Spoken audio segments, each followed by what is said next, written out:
Herkese merhaba arkadaşlar, kanalımıza hoş geldiniz. Sıkıyorsa boşat. Arzu Sabancı'nın katı kanunlar koyduğu ve bunun aşarsa evlenmelerini kabul etmeyeceğini sosyal medyadan duyurdu.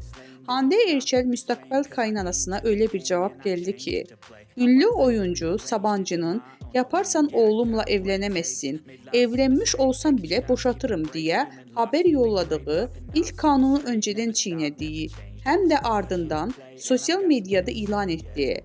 Hande Erçel Arzu Sabancı'ya sıkıyorsa boşat diye paylaşım yaptı.